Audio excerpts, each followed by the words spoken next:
Here's the thing that caught my eye that is not directly about the Mueller report, but it just looks fun, so we're going to do this now. This is also from Mediaite. Keith Olbermann blasts MSNBC's Rachel Maddow and Steve Kornacki as ingrates. Oh, my goodness. Well, you don't, and by the way, you don't want to upset Keith Olbermann. No, that's actually true. Oh, Aberdeen, Uma Aberdeen. Thank you, Fred. Fred provided the last name, and then I remembered the first name, and we make a good team. There was a story. There's been many stories about Keith Olbermann over the years, by the way, where he has this very bad temper and treats people very poorly. And there was a story when Tim Russert passed away quite some years ago. NBC's Tim Russert, of course, he was the host of Meet the Press.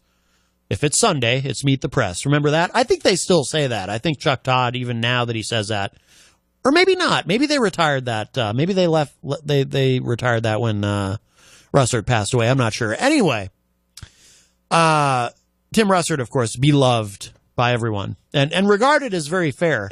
You know, Republicans even had a hard time criticizing him. But there's a story that at Tim Russert's funeral,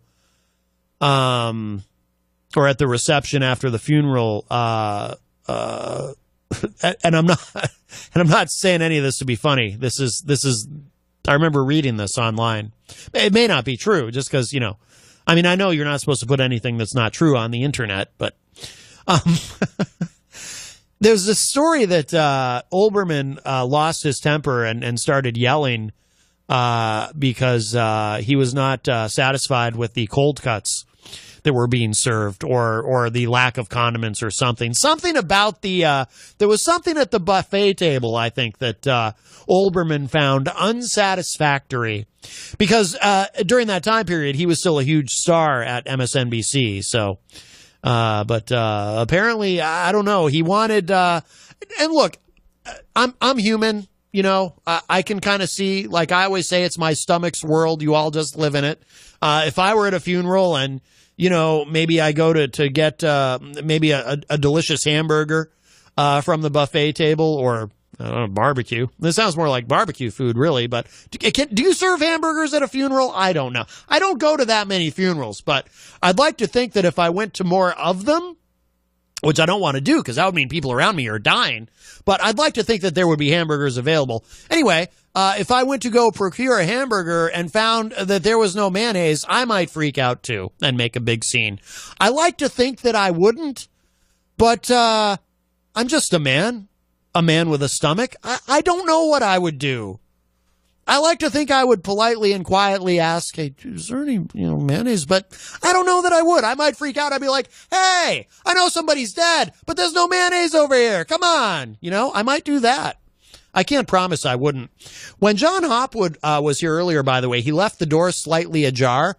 And as I'm sitting here yelling about mayonnaise, I see someone in the hallway kind of stopping and looking in because she probably heard me yelling about mayonnaise. She appeared to be an older woman, and I think I may have frightened her. You don't expect to, we're in this building here. You don't expect to be walking through an office building and hear someone yelling about mayonnaise, typically. Unless, of course, somebody just died and there's a funeral. I don't know why you'd be having a funeral in an office building, but I'm just not going to worry about it. I mean, if it happens, it happens, but if we ever have a funeral in this office building, I hope there's burgers and I hope there's mayonnaise. And I'm just going to leave it at that. So Keith Olbermann, again, this is from Mediaite, the liberal firebrand, who was once the top-rated host at MSNBC, took aim at it. What a great word, by the way, firebrand. I'd like to be called a firebrand someday. I think I'd enjoy that. Took aim at a few of his successors at the network in interviews on a podcast that aired overseas. Oh, Jenny in the Facebook live chat says, meanie.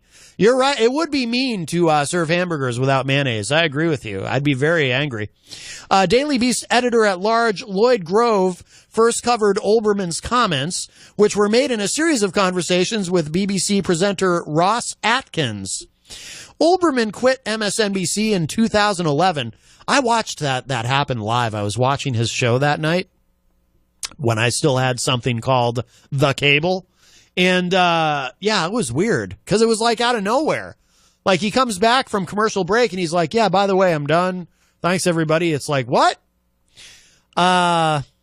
They probably asked him to quit. They probably didn't want him sticking around because you can't be freaking out about mayonnaise at Tim Russert's funeral and, keep your gig at MSNBC.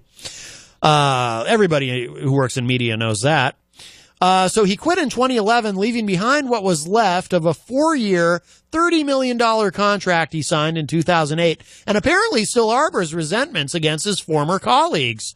Notably, the network's new top-rated host, Rachel Maddow, and its pervasive political correspondent, Steve Kornacki. Let's see. Olbermann told Atkins in conversations recorded throughout 2018 and released as part of a podcast called Texting Keith Olbermann, quote, "The bottom line for me is I contributed to their success and I was correct in my assessment. If I have any animosity toward it, it is that many of them have washed me out of their past in order to make it look like I did not have any influence in getting them to where they are. If you acknowledge the degree to which you are beholden to others, you are somehow seen as weak. The Rachel Maddow story was not that after I left, she was mad at me for leaving because it meant that she could not pass me in the ratings at MSNBC and prove better than her mentor," unquote. My goodness. Well, Mr. Olbermann sounds very bitter. I guess he and Rachel aren't hanging out on weekends. I don't even know what Olbermann does now. Hi, welcome to Matt Connarton Unleashed. Who's this? I refuse to say. Is it my Fourth Amendment rights or something like that? No, Fifth Amendment rights. Yes. You don't need to incriminate yourself. I can't remember who he was. Keith Olbermann. He hosted a show on MSNBC called Countdown.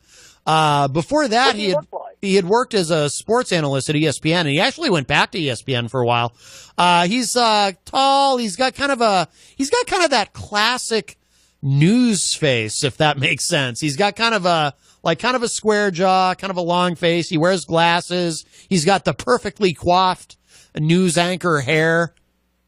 He's not the guy that does the satire, is he? No, but he used to do some sort of funny things though on his show. Like he would do something called Worst Persons in the World, and Bill O'Reilly was usually number one on the list. So he would do some silly things.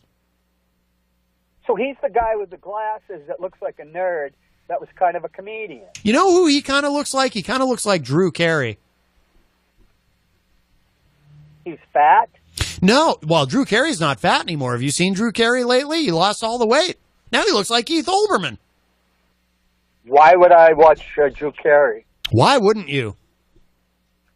Why would I? What kind of American are you? On this great day, on No Collusion Thursday, you're telling me you've never watched Drew Carey. You're a communist. That's why I don't come to your place anymore, because of the ghost of John McCain. Well, that's I mean, he's here every day. He's here every day. He's the most dependable person here. It's amazing. I'm John McCain. Yeah, see? And the virtual Dave Ridley is here always as well. Hey, you've got to be careful with that stuff because Daryl Dion will probably be showing up, and I think he is now a septuagenarian. Yes, the big 7-0, yes. Which, because he used to be a sexagenarian, but we're not allowed to talk about that on WMNA. So, be careful. I got to park now. Bye. All right, bye-bye. Well, I'll tell you what, the Hoppy's Hoppers there, the little fan club that he has, will be very excited to have heard his voice on the show. It's been so long. Let's see. Oh, apparently Olbermann went on to say even more mean things. Says Olbermann reserved his harshest words for Kornacki. On one of Atkins' visits to his Manhattan apartment, Olbermann went off on the MSNBC correspondent when he appeared on a television. Olbermann said, quote, "Here's Steve Kornacki's show. He's one of the least grateful people. I started him in television. He was my backup guy at Current TV." By the way, if you don't remember what Current TV is, that was the cable news network that was founded by Al Gore which didn't kind of work out. But yeah, it had Olbermann. It had the Young Turks were on there. There's another big name, another big liberal name who had a show on there. Well, actually, there was a couple. There was the governor, Jennifer Granholm, former governor of Michigan, and Stephanie Miller, the comedian, I think, liberal comedian. Anyway, I don't know why we're getting sidetracked with that. I apologize. Right. Let's see. Anyway, that was Current TV, and then they got bought by Al Jazeera, and then they just ran out of money. Okay, so I'll start this quote over. I wish I did a Keith Olbermann impression. Maybe I can. Here's Steve Kornacki's show. He's one of the least grateful people.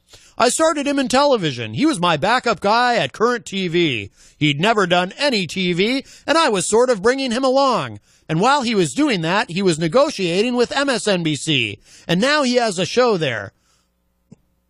It's not the greatest impression. What kind of gratitude were you expecting? Atkins asked.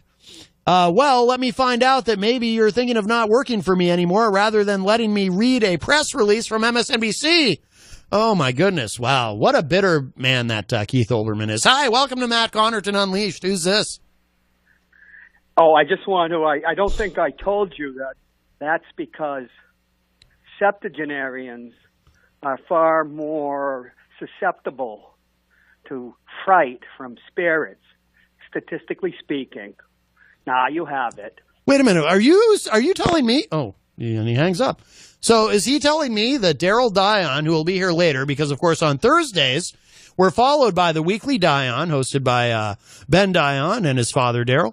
It sounds like he's suggesting that Daryl Dion might actually be able to see the ghost of John McCain. That would be interesting and frightening. Wow. I'm very happy with where we are. Well, I'll have to ask. What's this? Fred posted something in the Facebook Live chat. Let's see what this is. It's a picture of Fred with Steve Kornacki. Well, Fred, I hope when you were posing there with him, you asked him, hey, you ever say thank you to Keith Olbermann?